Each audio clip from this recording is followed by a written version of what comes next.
आज जो हम जो चैप्टर पढ़ेंगे उसका नाम है रेवेन्यू। तो लास्ट टाइम तक हमने क्या पढ़ा था, हमने अपने कॉस्ट का चैप्टर कंप्लीट कर लिया था और कॉस्ट में हमने डिफरेंट तरह की कॉस्ट पढ़ी। अब हम बात करते हैं रेवेन्यू। रेवेन्यू क्या होता है बेटा, एक फर्म या प्रोड्यूसर अपने गुड्स बेचकर जितना पैसा कमाता है वो उसका रेवेन्यू कहलाता है। मतलब जितनी भी उसने गुड्स प्रोड्यूस करी हैं उसको बेचेगा और उससे जो उसकी अर्निंग होगी, तो ये प्रॉफिट नहीं होता। रेवेन्यू का मतलब ना माल बेच के जो पैसा। अब इसके टर्म्स क्या होते हैं, रिलेशंस क्या होते हैं, उसको डिस्कस करते हैं। तो पहले बात करते हैं कॉन्सेप्ट ऑफ रेवेन्यू की, भाई रेवेन्यू क्या होता है। तो देखो बेटा लिखा हुआ है यहाँ पे, the total revenue refer to the, total revenue जो लिखा हुआ है refer to the from the sale of given quantity of commodity. जितनी भी गुड्स आप बेचते हो, तो रेवेन्यू का फॉर्मूला क्या बना भाई, क्वांटिटी जितनी आपने सेल करी उसका प्राइस। माना मैं स्कूल बैग बनाता हूँ तो मैंने 100 स्कूल बैग बेचे एट द रेट ऑफ ₹500। तो जब मैं इसको मल्टीप्लाई करता हूँ तो मेरे पास कितना आएगा, 50,000 आएगा।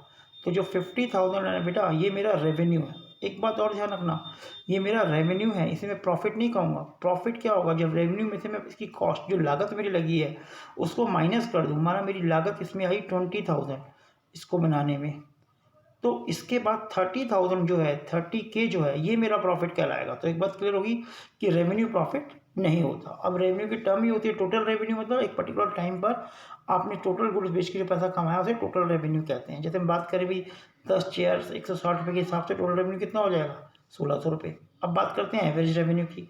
एवरेज रेवेन्यू क्या होता है, जब टोटल रेवेन्यू जितना आपने कमाया उसको जितनी यूनिट सोल्ड करी उससे बेस डिवाइड कर दे तो हमें एवरेज रेवेन्यू मिलता है। जैसे हम यहाँ बात करें कि भाई 50,000 को अगर मैं क्वांटिटी कितनी थी 100 से डिवाइड कर दूँ तो जो मैं मिलेगा एवरेज रेवेन्यू कहलाता है। देखो अगर मैं 50,000 को 100 से डिवाइड करता हूँ, 50K डिवाइड बाय 100, 50,000 को अगर मैंने 100 से डिवाइड किया तो मेरे पास 500 आए। तो 500 एक्चुअली क्या है, 500 एक्चुअली प्राइस ही तो है उस गुड्स। तो इसका मतलब एवरेज रेवेन्यू जो होता है वो प्राइस ऑफ द गुड्स होती है। कौन, तो average revenue refer to the revenue per unit output sold, it obtained by dividing the total revenue by the number of unit sold. तो टोटल एवरेज रेवेन्यू कैसे कैलकुलेट हुआ, total revenue divide by quantity. जैसे example ले, total revenue 10 share का जो है 160 की सबसे 1600 रुपये है। तो 1600 डिवाइड बाय 10 कितना आ गया 160, और 160 क्या है वो प्राइस ही तो है। तो इसका मतलब एवरेज रेवेन्यू जो होता है वो equal to price of the goods होता है, जो गुड्स का प्राइस है ये एवरेज रेवेन्यू ही कहलाता है। नेक्स्ट थर्ड टर्म आती है मार्जिनल रेवेन्यू। मार्जिनल रेवेन्यू का मतलब क्या होता है, एक एडिशनल यूनिट सोल्ड करने पर marginal revenue is an additional revenue generate from sale of additional unit of output. मतलब अगर मैं 10 यूनिट सोल्ड करता हूँ तो माना मेरा टोटल रेवेन्यू जो है वो 500 रुपये है, और अगर मैं 11 यूनिट सोल्ड कर दूँ टोटल रेवेन्यू मेरा 540 आता है। तो एक यूनिट ज़्यादा सोल्ड करने पर टोटल यूनिट डिफरेंस कितने का है, 40 का। तो ये 40 जो होगा वो 11th यूनिट का मार्जिनल रेवेन्यू कहलाएगा। तभी ये फॉर्मूला करके आता है TRN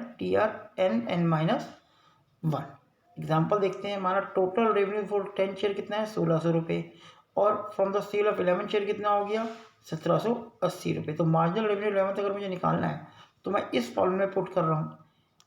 MR को 11 पुट किया, MR 11, N को यहाँ पुट किया तो TR11 और ये TR10 आ जाएगा। तो TR11 है हमारा 1780 और TR10 हमारा है 1600, तो लेस किया तो 180। इसका मतलब MR11 मतलब 11th यूनिट सोल्ड करने पर जब मैं 11वीं यूनिट सोल्ड करता हूँ तो मुझे वो 180 रुपये की मिलती है या बेची जाती है, तो उसे हम मार्जिनल रेवेन्यू कहते हैं।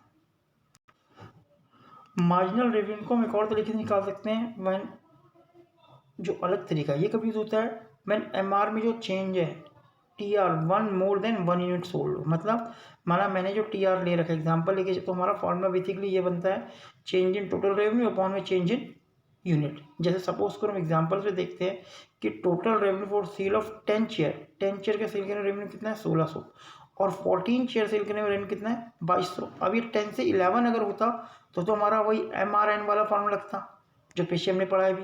लेकिन ये ज़्यादा चेंज है तो चेंज इन रेवेन्यू फॉर्मूला क्या बना, change in total revenue 1200 minus 1600 कितना आ जाएगा 600, और change in unit 14 minus 4, 14 minus 10 कितना आ गया 4, कैंसिल करा तो 150 आपका मार्जिनल रेवेन्यू आ गया। अब ये 150 4 यूनिट का आया। एक बात और, टीआर का जो सम होता है वो एमआर जो होता है वो टीआर का सम होता है। एमआर को अगर हम जोड़ेंगे MR1 MR2 MR3 तो समीशन क्या निकलेगा TRN से हम TR is equal to summation of MR भी कहते हैं। तो ये बेसिक टर्म थी TR AR और MR की।